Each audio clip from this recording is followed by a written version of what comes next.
बिस्मिल्लाहिर्रहमानिर्रहीम अस्सलाम वालेकुम वरहमतुल्लाह।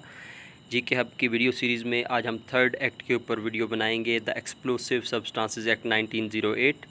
ADFIE के पेपर में इसमें से बहुत सारे क्वेश्चंस आए हैं, स्पेशली पनिशमेंट्स जो हैं वो डिफरेंट कंडीशंस की। अब हम उनके ऊपर बात करते हैं। सबसे पहले जो है इस एक्ट को देखा जाए तो इसमें टोटल 7 सेक्शंस हैं।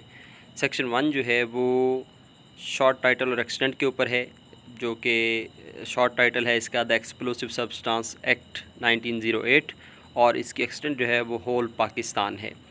इसके बाद सेक्शन 2 जो है वो डेफिनेशन प्रोवाइड करता है एक्सप्लोसिव सब्सटेंसेस की। Explosive substances are those substances machine or operators which is used in explosion or help in explosion।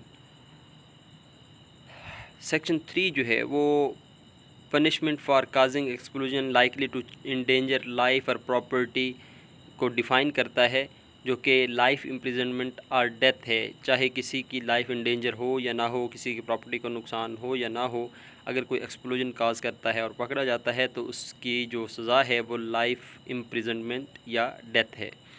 इसके बाद सेक्शन 4 जो है वो punishment for attempt to cause explosion or for making or keeping explosive with intent to endanger life और property, यानी बारूदी मवाद को, एक्सप्लोसिव मटेरियल को रखना और उसको ट्राई करना, यूज़ करना, चाहे वो फेल हो जाए, आप उसको एक्सप्लोड ना भी कर पाएँ, तो उसके लिए भी जो है वो life imprisonment or any term not less than 7 years, यानी 7 साल मिनिमम सज़ा है, उससे ज़्यादा या फिर लाइफ इम्प्रिजनमेंट हो सकती है।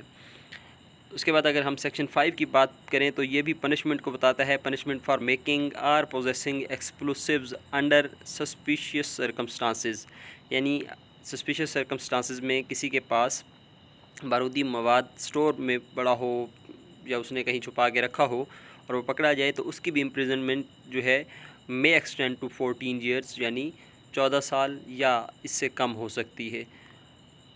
उसके बाद अगर हम बात करें, एक अमेंडमेंट है इसमें 5A की, तो 5A की amendment, the court can direct forfeiture of whole property of the guilty person to the government. अगर किसी की जो अमलाक है उसमें बारूदी मवाद मिले तो उसकी होल प्रॉपर्टी को जो है वो फॉरफीचर करने का हुक्म दे सकती है कोर्ट, जो कि गवर्नमेंट अपनी तहवील में ले लेगी। उसके बाद अगर हम बात करें सेक्शन 6 की, तो इसमें पनिशमेंट है किसी असिस्टर की, अबेटर की, जो कि किसी एक्सप्लोड करने वाले को सिर्फ हेल्प आउट करता है, किसी भी वे से मटेरियल प्रोवाइड करता है उसको एक्सप्लोड करने में या इंफॉर्मेशन देने में, तो उसकी भी जो पनिशमेंट है वो सेम है जैसे कि ऑफेंस कमिट करने वाले की है, जो कि गिवन कोड के अंडर मौजूद है। उसके बाद अगर हम बात करें तो सेक्शन 7 है restriction on trial of offences. अब जो भी इस तरह के केसेस होते हैं बारूदी मवाद के, एक्सप्लोसिव मटेरियल के, तो उनको डायरेक्टली कोर्ट जो है वो ट्राई नहीं करते, बल्कि उससे पहले वो कंसेंट लेते हैं प्रोविंशियल गवर्नमेंट से, जिस प्रोविंस से वो केस रिलेट करता है, और केस के रजिस्टर होने के विद इन 2 डेज़ कंसेंट भेजा जाता है। इन केस अगर 60 डेज़ में गवर्नमेंट जो प्रोविंशियल गवर्नमेंट है वो रिस्पॉन्ड ना करे तो फिर वो उसको प्रोसीड करते हैं।